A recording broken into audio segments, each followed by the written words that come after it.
Suspected U.S. airstrikes in Yemen overnight into Thursday killed at least 3 people, while the death toll in an earlier attack rose to 13 dead, the Iran-backed Houthi rebels said.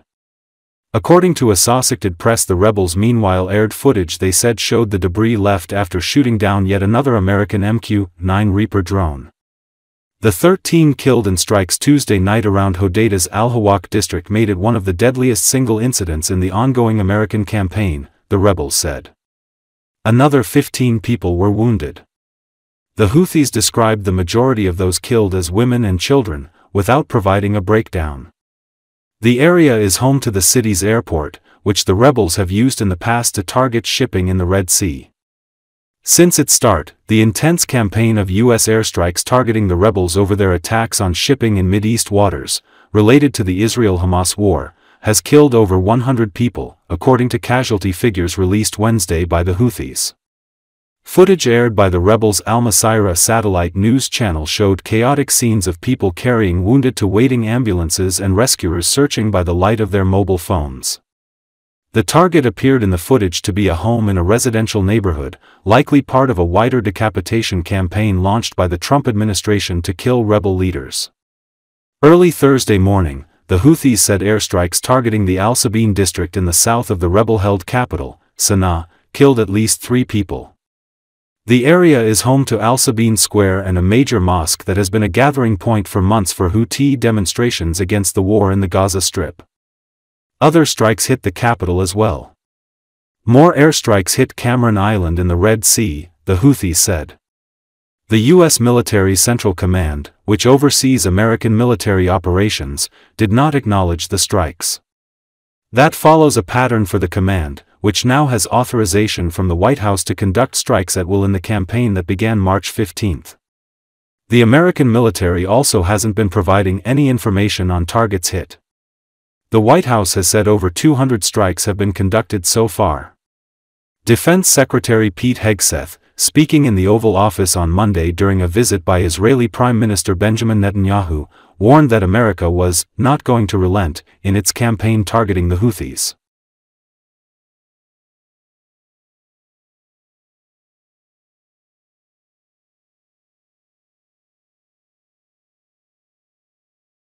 A U.S. campaign targeting Yemen's Houthi rebels is growing ever more intense.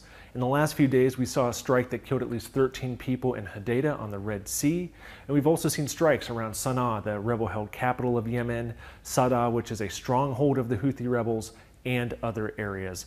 These strikes started about a month ago, and under the administration of U.S. President Donald Trump, Trump has said these strikes will continue as long as the Houthis continue to threaten ships in the Red Sea and surrounding Middle East waterways.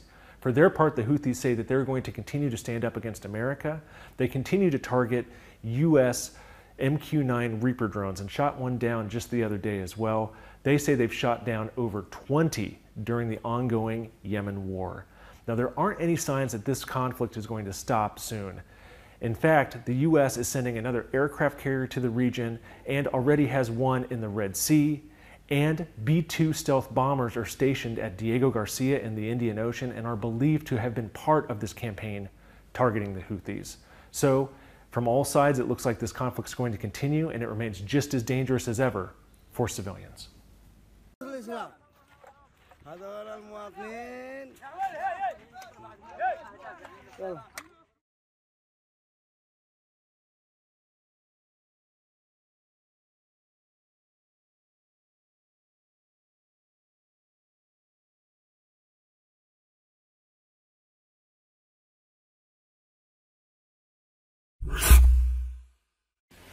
The European Union's foreign policy chief, Kaja Kallas, called China the key enabler of Russia's war in Ukraine on Wednesday. According to Associated Press, speaking in Brussels at a news conference with Ukrainian Prime Minister Denis Shmyhal, Kallas said that, without Chinese support, Russia wouldn't be able to wage the war in the amount that they are waging this. If China would want to really stop the support, then it would have an impact, she added. Her comments come after Ukraine's President Volodymyr Zelenski announced Tuesday that the Ukrainian military had captured 2 Chinese men fighting alongside the Russian army on Ukrainian soil and had information that, significantly more, are with Russian forces. It was the first time Ukraine had made such a claim about Chinese fighters in the war. Beijing on Wednesday denied the claim, calling it totally unfounded. China has provided strong diplomatic support for Russia since it launched its full-scale invasion of Ukraine in February 2022. It has also sold Russia machinery and microelectronics that it can use to make weapons, Western officials say, in addition to providing an economic lifeline through the trade in energy and consumer goods. China is not believed to have knowingly provided Russia with troops, weapons, or military expertise. U.S. officials have accused Iran of providing Russia with drones, while American and South Korean officials say North Korea has sent thousands of troops and ammunition to help Russia on the battlefield. With the US and Europe having provided substantial military support and diplomatic heft for Ukraine, the war has to some degree become a contest between power blocs. I would like everybody to be seated because we will be starting the press conference.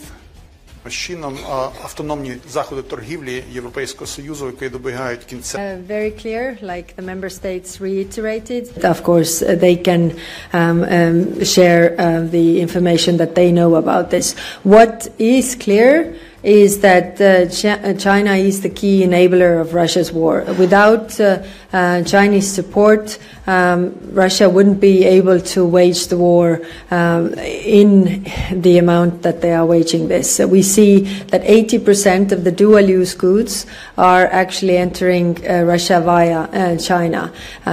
We also see the North Korean troops present in Ukraine and the military equipment coming from North Korea to Ukraine, to Russia, and to fight the war against Ukraine. So it's clearly that if China would want to really stop the support, then it would have an impact.